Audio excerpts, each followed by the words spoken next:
Good evening, and welcome to the prologue of You Should Be Reading. Why the prologue? Well, that's where the preamble goes in a book. That's where everything begins. And that's what this is. This is the beginning of my show. Now, I'm going to cover three simple things in this prologue. The first being the mission statement, why I'm doing this. The second being the ground rules, which are, well, you'll find out when we get there. And the third being the disclaimer, because everything needs a disclaimer these days. Now, first off, the mission statement. Why am I doing this? And what am I going to be doing? As for why, well, that is because of a man by the name of LeVar Burton. You might know him. He created a show called Reading Rainbow many, many years ago. In fact, just recently, they successfully funded a Kickstarter to bring it back.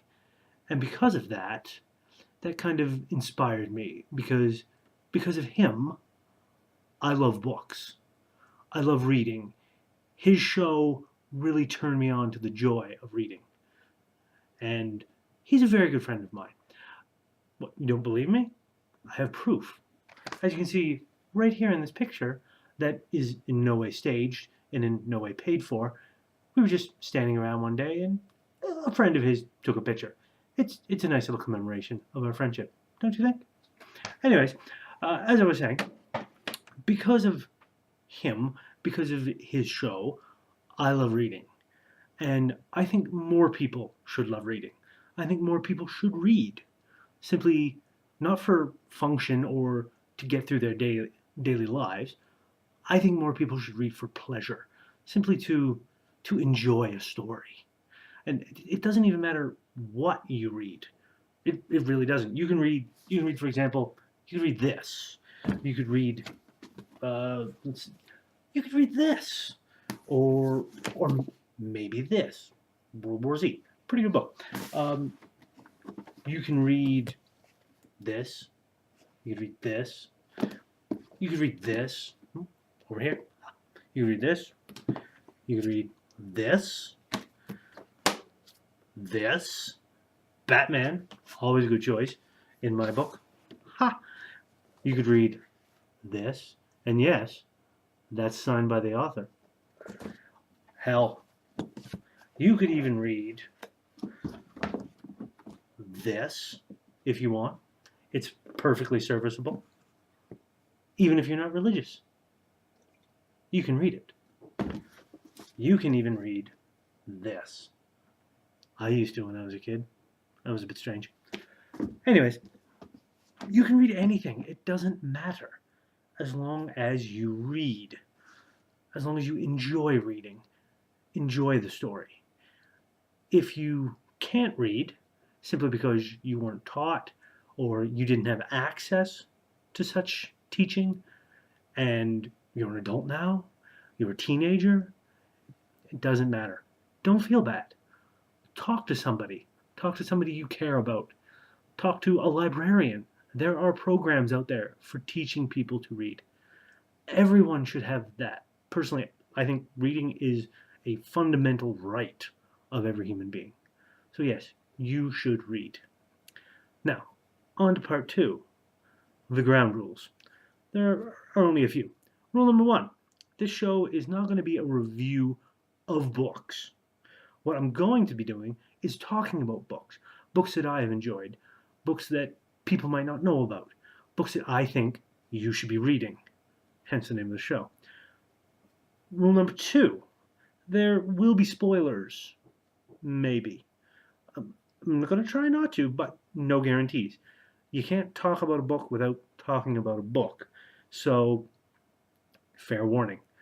Rule number three, this is going to be limited to books that I have read, and I've read quite a few in my time. So maybe I haven't read everything. I'll tell you right now, I haven't read Twilight. Probably not going to. So you're probably not going to see it on this show. Rule number four, respect the whiteboard. You'll know when it comes. And rule number five, don't feed the Vashta Narada. Finally, third on the list, the disclaimer. The opinions expressed in this show are mine and mine alone. Everyone's entitled to their own opinion. I'm not saying you have to agree with me. I'm not saying you have to even violently disagree with me. You certainly can. But please don't take it onto the comments. Respect the opinions of everyone. Be civil, people. After all, I'm Canadian. I think everyone is a little Canadian in their heart of hearts. So be nice to each other. It's the least we can do. And now, on to Chapter 1.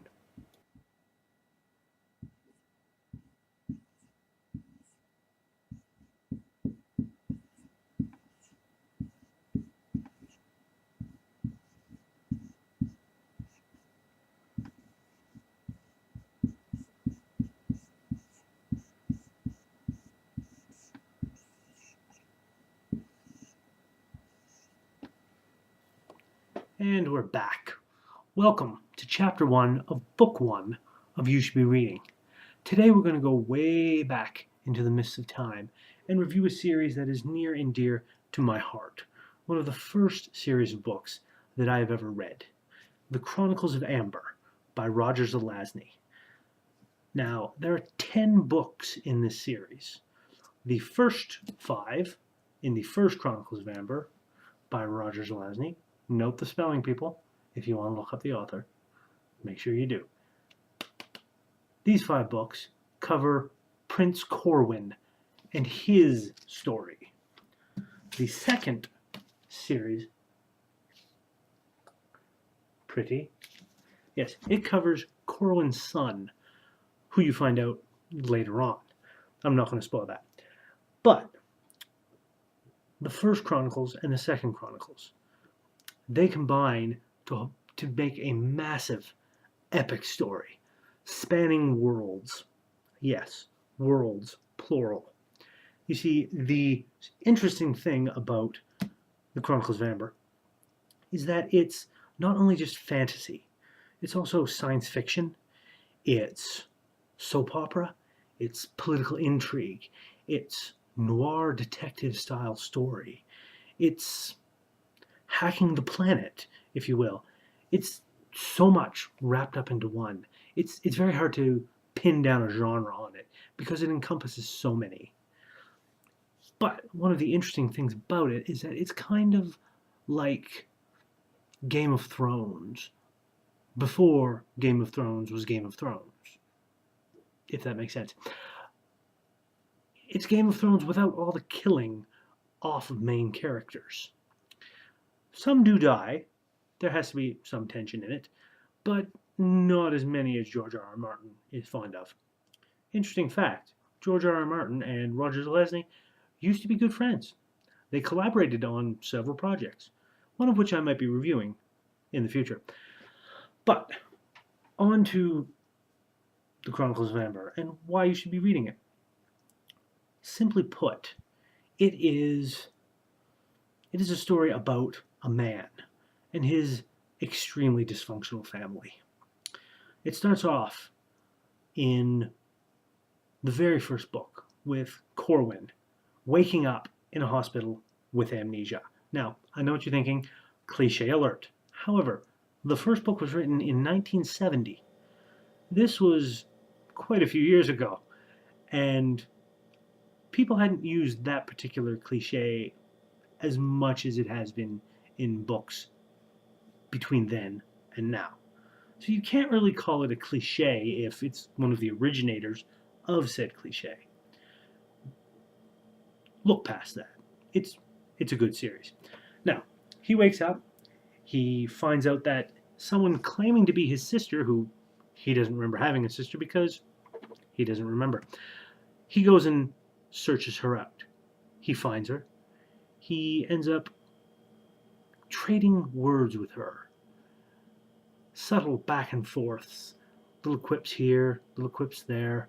And he's pretty sure he's going to be found out at any minute.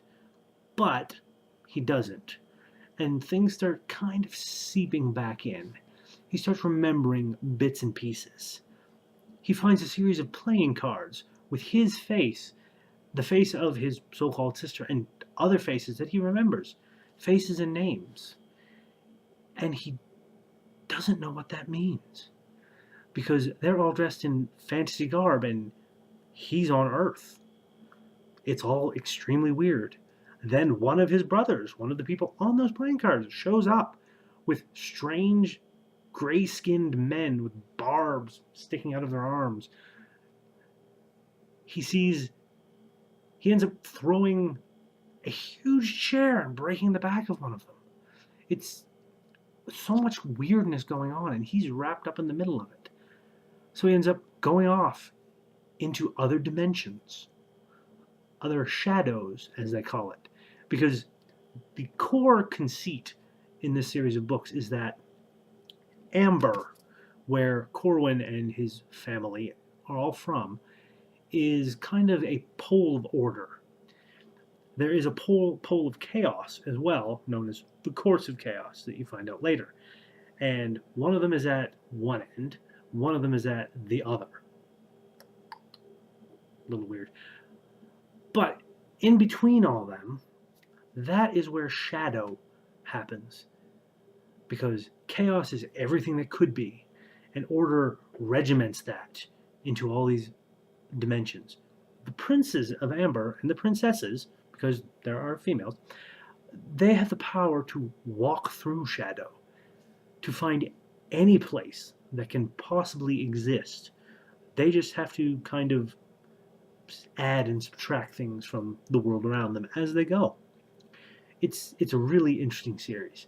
There is so much going on, so much that isn't going on but is.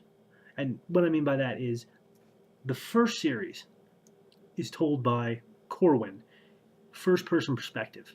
It's told by him to someone else. Now, you kind of get the idea that him and his family aren't really the most trustworthy of people. They tend to lie to each other as a matter of convenience. So you have to ask yourself, once you truly understand how this family operates, maybe Corwin's lying to the person he's telling the story to. Maybe he's not telling the exact truth. Maybe things happened a different way, which sheds a whole new light on the story. It's really amazing. The second series is Corwin's son, Merlin.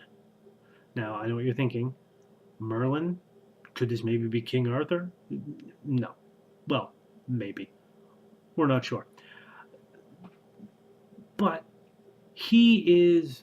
that series of books was actually written, let me check, I believe it was in the 80s. Yes, 1985 to 1991. This was back when computers were a big thing. So Merlin kind of comes across as not only a magic user, not much in the realm of being a sword fighter like his father was. His father was a soldier. Merlin is more of a wizardly type, computer hacker, geek type, one that manipulates things a little more subtly. And it's really kind of interesting, the differences between the two stories.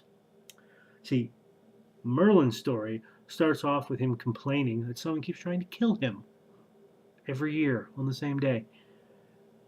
And this particular year, it turns out that when the story starts, it turns out that particular attempt on his life involves some otherworldly creature, which naturally brings him right back to Amber and all the strange things that go on there. I'm not going to spoil too much about it because it really is an amazing series with amazing characters. You should definitely check it out. Now, you can get it if you can find the singular books, I will be amazed because they are very hard to come by. You can probably find the two editions that I showed you there with a little bit of looking. They could take some special ordering. However, if you just want convenience, you can go to pretty much any bookstore and find this big beast. This is the Great Book of Amber. It has all 10 in it. Look at the size of this thing. It's like a small house. But it has all of them in one saga. And the only problem with that, I find, this is my second copy of it, because the first one, the front cover kind of went off of it. I literally used it and read it so much it kind of fell apart. I have two hardback ones. They aren't red. They're simply my collector's edition, so to speak. So yes, if you can get the hardcover, you like the hardcover, find them. If you want to just get the 10, find those. But I would seriously invest some time into reading this series. It is by one of the all-time great authors, and I'm saddened that he is no longer with us and can no longer grace us with more works. I know there is a so-called quote-unquote prequel out there by an author whose name I can't quite remember at the moment, following Oberon, who is Corwin's father, but it was not written by Roger Zelazny, and from everything that I've read, apparently Roger Zelazny did not want anyone else writing in his particular universe. And as such, I'm not going to dishonor his wishes by reading something that is one of them. If you want to, go right ahead. That's up to you. But that's simply how I feel. So, this week, you should be reading The Chronicles of Amber by Roger Zelazny. And I will leave you with this. It was starting to end after what seemed most of eternity to me. I attempted to wriggle my toes, succeeded. I was sprawled there in a hospital bed, and my legs were done up in plaster casts, but they were still mine. I squeezed my eyes shut and opened them 3 times. The room grew steady. Where the hell was I?